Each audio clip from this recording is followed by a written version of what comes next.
할렐루야. 한 주도 평안하셨어요? 오늘도 하나님께서 주시는 말씀 가운데 우리에게 위로와 평강과 그리고 결단의 시간이 될 수 있기를 축복드립니다. 오늘 하나님의 말씀 함께 보도록 하겠습니다.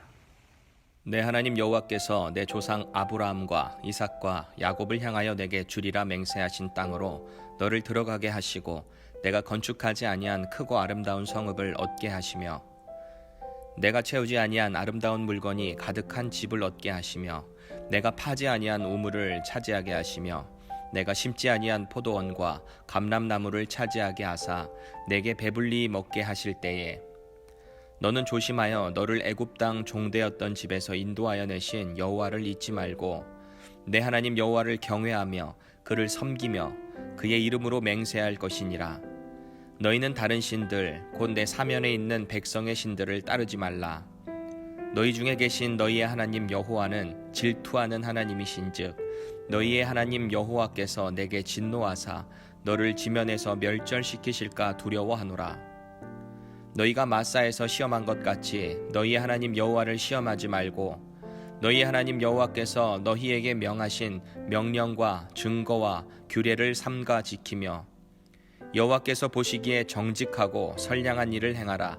그리하면 내가 복을 받고 그 땅에 들어가서 여호와께서 모든 대적을 내 앞에서 쫓아내시겠다고 내 조상들에게 맹세하신 아름다운 땅을 차지하리니 여호와의 말씀과 같으니라.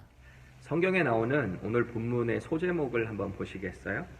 이 불순종에 대한 경고라고 소제목의 타이틀이 되어 있습니다. 여러분들 불순종의 경고라고 하면 우리가 떠올리기를 하나님께서 무서운 심판으로 너희들이 이렇게 불순종하면 이렇게 될 거야, 없어질 거야, 사라질 거야, 이런 경고의 메시지들로만 쭉 나열되어 있을 것 같잖아요.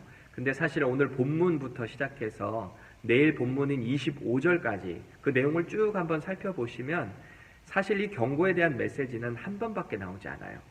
15절 오늘 본문에 나오는데 너희 중에 계신 너희의 하나님 여호와는 질투하시는 하나님이신즉 너희의 하나님 여호와께서 내게 진노하사 너를 지면에서 멸절시키실까 두려워하노라.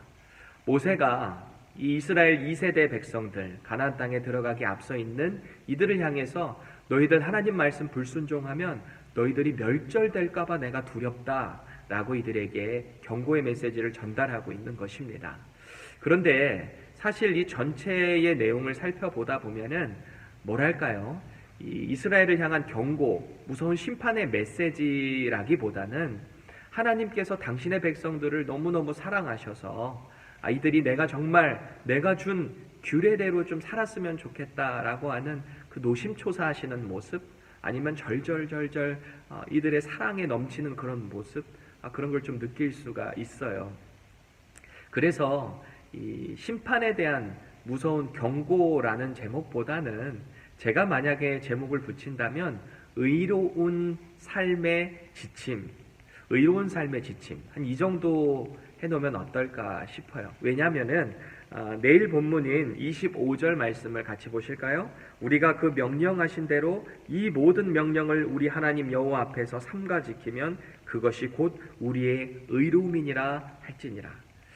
하나님께서 주신 명령을 지키면 의로운 삶이 된다라고 말씀하시는 거죠. 여러분, 하나님께서는 당신의 백성들이 복을 받기를 원하십니다. 오죽하면 민수기 6장에 가보면 모세를 통해서 너는 아론과 그 아들들에게 이렇게 명하라 라고 해서 주신 말씀이 바로 아론의 축도 내용이잖아요. 그 말씀 우리 잠깐 보실까요? 여호와는 내게 복 주시고 너를 지키시기 원하며 여호와는 그의 얼굴을 내게 비추사 은혜 베푸시기를 원하며 여호와는 그 얼굴을 내게로 향하여 두사 평강 주시기를 원하노라 할지니라. 그렇게 축도를 하면 중요한 것이 그 다음 절인 27절에 이래요. 그들은 이같이 내 이름으로 이스라엘 자손에게 축복할지니 내가 그들에게 복을 주리라. 하나님께서 이 아론을 통해서 그의 아들들을 통해서 복을 주기를 원하신다라는 것입니다. 하나님은 우리에게 복을 주기 원하시는 분이에요. 그럼 문제는 누구에게 있는 거죠? 우리에게 있는 거죠. 하나님께서 주신 심플한 지침, 나 여호와만 섬겨라. 너희들을 이끌어낸 여호와, 종살이 살던 너희들을 해방시킨 나 여호와, 그걸 너희 자손들에게도 알려주고 너희들이 계속 나의 명령과 규례를 지켜라. 이 심플한 것, 그것만 지키면 복을 주시겠다라는 것입니다. 그럼 어떻게 하면 우리는 이 의로운 삶의 지침을 잘 지킬 수 있을까요? 오늘 본문 가운데 나타나는 두 가지 포인트를 우리 함께 나눠보기 원하는데요. 첫 번째는 하나님께서 베풀어 주신 그 은혜를 날마다 기억할 때 우리는 의로운 삶을 살아갈 수 있습니다.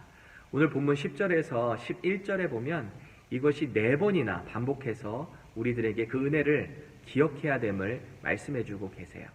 이 4번의 표현에서 계속해서 반복되는 그런 표현이 있어요. 그건 바로 내가 뭐뭐하지 아니한 이라는 표현입니다. 다시 한번 살펴보시면 내가 건축하지 아니한 크고 아름다운 성읍, 그리고 내가 채우지 아니한 아름다운 물건, 그리고 내가 파지 아니한 우물, 마지막으로 내가 심지 아니한 포도원과 감람나무. 감이 오시죠? 우리가 한 건 하나도 없다라는 거예요. 너희들이 한 건 하나도 없다. 이 모든 것을 하게 한 분은 바로 여호와 하나님이다 라고 모세가 전달을 하고 있는 거죠. 여러분들, 우리가 정말 그 의로운 삶의 지침을 따르기 위한 첫 번째 그 포인트가 바로 하나님의 은혜를 날마다 기억해야 하는 것입니다. 우리가 한 게 하나도 없는데 그 혜택을 받았다, 그게 바로 은혜라는 것이죠. 거저 받았다라는 것입니다. 우리의 입술이 날마다 하나님께서 모든 것을 하셨습니다 라고 고백할 수 있는 복된 입술이 될 수 있기를 축복드립니다. 자, 이제 의로운 삶의 지침을 지킬 수 있는 두 번째 그 방법은 조심해야 합니다. 우리는 조심해야 한다라는 거예요. 우리가 정말 요새 코로나 바이러스 때문에 항상 조심조심 다른 사람들과의 사회적 거리도 두고 그렇게 살아가고 있잖아요. 마찬가지예요. 우리가 하나님의 그 의로운 삶의 지침을 지키기 위해서는 날마다 우리의 삶을 조심스럽게 지켜나가야 한다라는 것이죠. 오늘 본문 12절에서 13절 다시 보실까요? 너는 조심하여 너를 애굽 땅 종되었던 집에서 인도하여 내신 여호와를 잊지 말고 내 하나님 여호와를 경외하며 그를 섬기며 그의 이름으로 맹세할 것이니라. 하나님께서 우리의 삶에 베풀어 주신 은혜를 날마다 기억하고 또 하나님께서 우리에게 주신 그 명령을 우리가 겸손하게 또 조심스럽게 날마다 지켜 행할 때 오늘 본문 18절은 그 행위를 가리켜서 이렇게 정의하고 있습니다. 정직하고 선량한 일을 행하는 것이다. 정직하고 선량한 일을 행한다. 여러분들, 우리가 정직하고 선량한 일을 행하는 것이 단순히 우리 주변에 어려운 분들 도와주고 그냥 거짓말 안 하고 정직하게 사는 것이 그런 것이 아니라 오늘 성경이 말하고 있는 정직하고 선량한 삶은 하나님의 은혜를 기억하는 것, 하나님의 말씀을 조심스럽게 지켜 행하는 것, 그것을 가리켜서 정직하고 선량한 행위라고 말씀하고 있습니다. 하나님은 신실하세요. 하나님은 우리에게 복을 주기 원하세요. 그래서 오늘 본문 마지막 결론을 모세는 이렇게 내고 있어요. 여호와의 말씀과 같으니라. 우리에게 복을 주기 원하시는 것이 바로 하나님의 뜻이고 말씀이다라는 것입니다. 오늘도 우리에게 주시는 이 의로운 삶의 지침, 이것을 지켜냄을 통해서 우리의 삶 속에서 날마다 이것을 살아냄을 통해서 오늘도 하나님의 복을 누리는 저와 여러분들 되시기를 예수님의 이름으로 간절히 축복드립니다.